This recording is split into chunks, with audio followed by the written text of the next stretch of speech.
Coucou tout le monde, on se trouve aujourd'hui dans une nouvelle vidéo qui va être le début d'une série de plusieurs vidéos, de 6 ou 7 vidéos, je ne suis pas encore fixée sur le nombre exact, mais comme vous avez pu voir dans le titre, ça va être le guide complet du futur propriétaire, ou pour savoir si on est prêt à devenir propriétaire, qu'est-ce qu'il faudrait faire attention, là où il faut mettre plus d'importance, bien choisir son cheval, comment choisir son cheval, où trouver son cheval, l'encadrement, les pros à côté. Voilà, tout ça, je vais essayer de regrouper tout ça dans une série de vidéos. Quand je me suis dit, ça y est, je suis prête à devenir propriétaire, je vais me mettre à rechercher un cheval.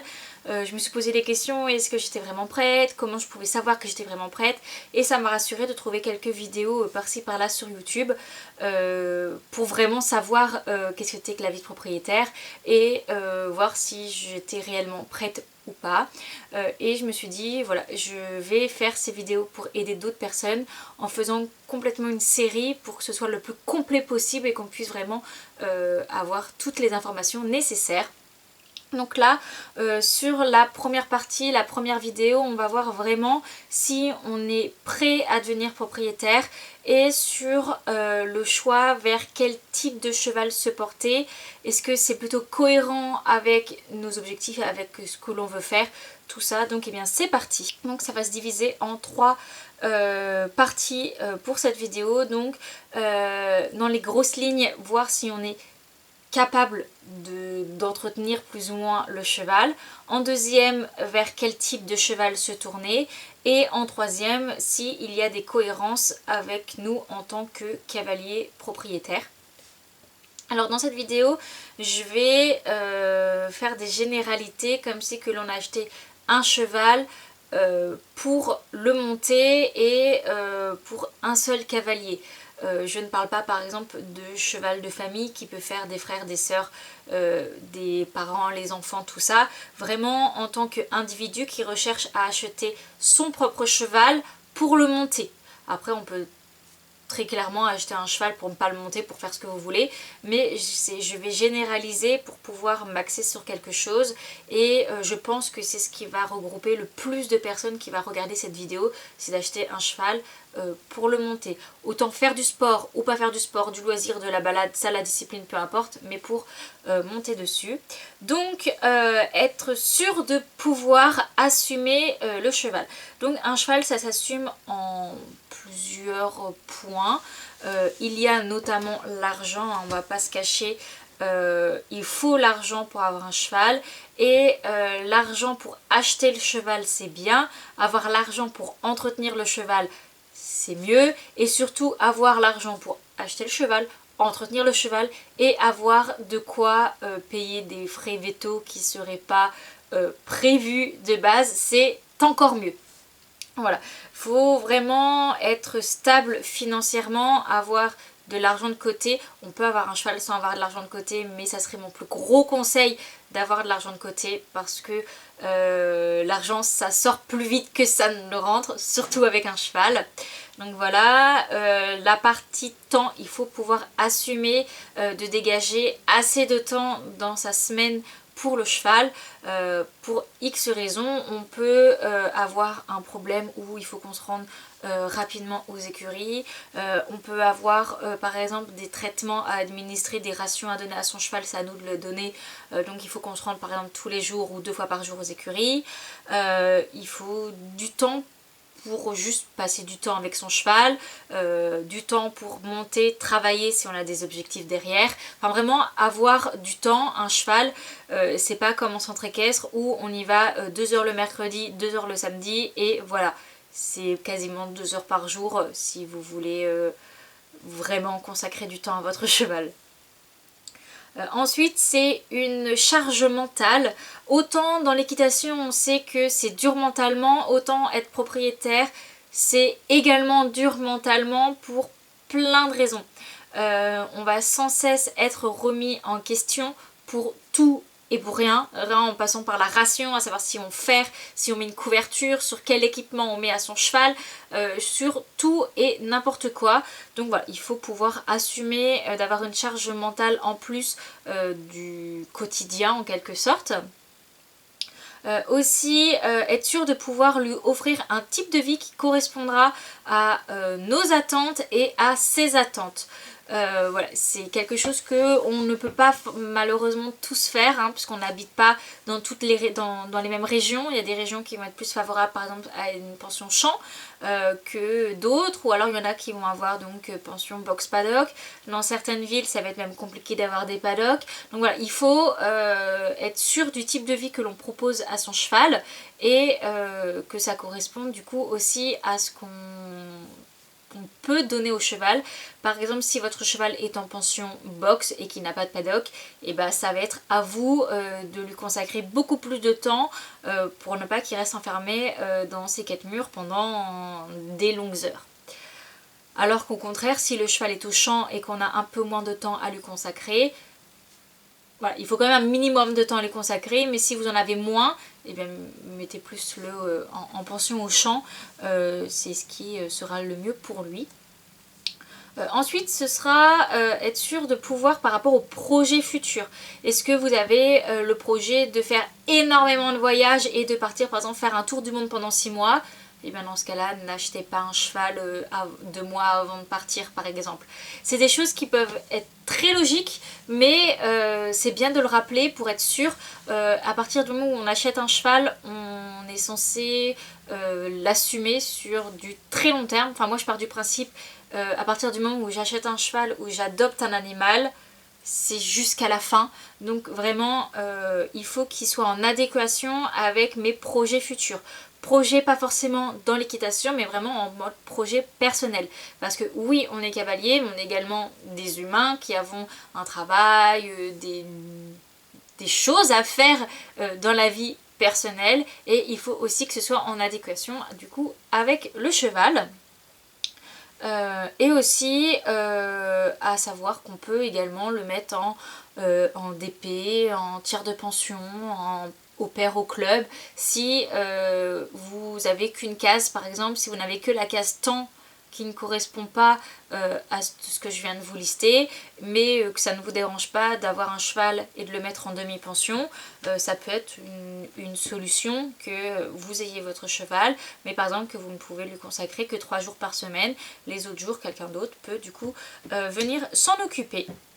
Donc ça, voilà, à partir du moment où vous avez listé ça, que vous êtes sûr de pouvoir avoir et assumer un cheval, on va passer du coup à la sélection du cheval de nos rêves. Bon, bien sûr, il faudra faire des concessions puisqu'on ne trouvera jamais le cheval qui correspond de A à Z aux critères. J'en fais la preuve, ma jument correspond à quasiment tous mes critères, sauf le fait déjà que ce soit une jument. Dans mes critères, je voulais vraiment un hongre. Et au final, je me retrouve avec une jument. Donc, en soi, sur le papier, ça ne correspond pas aux critères. Mais en réalité, elle correspond quasiment à tous mes critères. Alors, on va commencer par les parties basiques. Comme si on faisait une liste de courses. Du coup, à peu près quel âge vous voulez. Vous préférez plutôt avoir un jeune cheval, un cheval dans la force de l'âge, un cheval un petit peu vieillissant. Ça dépend de ce que vous voulez faire. Aussi la race, est-ce que vous avez une race de cœur ou des races par lesquelles vous ne voulez pas? Alors merci, pas de débat pour ceux qui ne veulent pas de trotteur, pas de pur sang, pas de... Là, clairement, mon but n'est pas de vous dire toutes les races peuvent sauter, toutes les races peuvent faire des trucs de fou. Je m'en fous en fait, vous choisissez la race que vous voulez. S'il y a des races que vous ne voulez pas, il y a des races que vous ne voulez pas. Mais voilà, il faut l'établir, il faut pouvoir faire son petit critère. Pareil au niveau du sexe, est-ce que vous préférez un hongre ou une jument ou voilà, par exemple moi du coup je préférais un hongre, mais par contre le critère que je voulais absolument pas, c'était je ne voulais pas d'étalon, je ne voulais pas d'entier, je voulais absolument minimum un mâle castré, je voulais minimum un hongre parce que c'est quasiment impossible de trouver une pension, notamment pension champ, qui accepte du coup des chevaux non castrés, donc ça c'était pour vraiment un côté pratique, je ne voulais pas. Ensuite il va falloir au niveau de la taille, du gabarit, est-ce qu'il va vous falloir un cheval assez porteur ou alors un tout petit modèle, vous êtes plus à l'aise sur des grands chevaux, sur des longs chevaux, sur voilà à peu près vraiment la taille, le gabarit, le type vraiment physique que vous recherchez. Ensuite du coup il va y avoir plus au niveau pour monter, quelle discipline vous voulez vous faire, si vous voulez vraiment un cheval typé concours dressage, obstacle, complet ou trek ou ce que vous voulez, et les moyens que vous voulez que votre cheval. Si vous voulez faire du CSO par exemple, on va diviser entre ceux qui veulent faire du CSO mais niveau club, ceux qui veulent faire du CSO niveau petit amateur, et ceux qui veulent vraiment monter dans les hauteurs et faire du 130 plus et monter. Voilà, un cheval qui fait du CSO, ça peut regrouper beaucoup de choses, exactement pour le dressage. Tu peux avoir un cheval de dressage qui va te faire des choses très bien mais très basiques, et le cheval qui va te faire dérouler Saint-Georges par exemple. Donc voilà, ensuite on va avoir la quantité de travail que vous souhaitez mettre en place avec votre cheval. Par exemple, si vous achetez un jeune cheval, ça va pas être la même quantité de travail qu'un vieux cheval ou qu'un cheval dans l'âge ou tout ça. Donc à voir quelle quantité de travail vous voulez mettre. Si c'est juste pour sortir une fois de temps en temps en balade, bah, n'achetez pas forcément un jeune cheval, ou voilà, vraiment voir la quantité de travail par rapport à la quantité de temps que vous pouvez donner à votre cheval. Les objectifs à court et long terme que vous souhaitez avec votre cheval. C'est bien de se poser des questions, savoir si vous voulez vraiment rester dans du loisir, ou si dans un premier temps vous voulez faire du loisir et faire du concours, ou par exemple moi c'était l'inverse. Là dans un premier temps je veux faire du concours, mais je veux après pouvoir me faire plaisir à cheval sans concours. Donc c'est pour ça que je ne partais pas sur un jeune cheval. Je voulais un cheval déjà lancer dans les concours pour pouvoir me faire plaisir actuellement en concours, et après du coup pouvoir me faire plaisir sur du travail polyvalent loisir. Savoir si vous êtes encadré plus ou moins. Si vous n'avez pas de coach, prenez plutôt un cheval qui est déjà bien dressé, bien mis, un peu dans l'âge. Alors que si vous êtes bien encadré et que vous souhaitez vous lancer dans le travail d'un jeune cheval, bah, du coup plus vous lancez dans un cheval un peu jeune, un peu vert. Et ensuite, quelle vie vous souhaitez pour votre cheval, parce que tous les modes de vie ne correspondent pas à tous les chevaux. Même si pour moi, peu importe le cheval, une vie au champ en troupeau est possible. Ça va dépendre aussi du passé du cheval. Par exemple, un cheval qui a toujours vécu au champ et que vous voulez absolument le mettre en pension box, ça peut coincer au début. Il y a des chevaux qui ne supportent pas le box. Donc voilà, voir à peu près quel mode de vie, quel type de vie vous voulez offrir à votre cheval pour que ça corresponde du coup à ce qu'il a déjà eu dans le passé. Et aussi par rapport au prix. Parce que plus on a un cheval par exemple dans les moyens, dans les disciplines, tout ça, plus il va y avoir un prix à mettre, et voilà, il faut vraiment choisir le prix que l'on veut mettre dans le cheval. Pour moi c'est quand je faisais mes recherches, c'était le premier critère que je mettais, le prix, parce que sinon on va trouver des annonces, on va avoir des coups de cœur et avec des prix qui vont sortir du budget. Le but c'est pas de se mettre dans le rouge à l'achat du cheval, parce qu'encore une fois l'achat c'est bien, après il faut l'assumer tous les mois. Donc voilà. Et pour finir on va parler du coup de l'adéquation,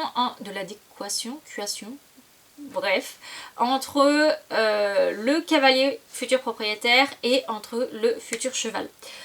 Déjà au niveau du niveau, voilà, il faut que ce soit cohérent. Si vous êtes galop 2, ne partez pas à vouloir acheter un jeune cheval de 4 ans pour aller faire du CSO amateur. Voilà, ça me paraît plutôt logique, mais je préfère le rappeler. Il y a une petite phrase qui dit jeune cavalier, donc jeune cavalier soit dans l'âge, soit dans le niveau vieux cheval, donc vieux cheval bien dressé, tout ça, et à vieux cavalier ou cavalier expérimenté, jeune cheval. Alors ça après, ça dépend, qu'est-ce qu'on dit vraiment, cavalier expérimenté, c'est à partir de quel galop, à partir de quelle connaissance, tout ça. Voilà, mais c'est quelque chose qui pour moi est plutôt pas mal. Il faut vraiment faire attention à quel type de cheval on achète selon son niveau et selon son encadrement.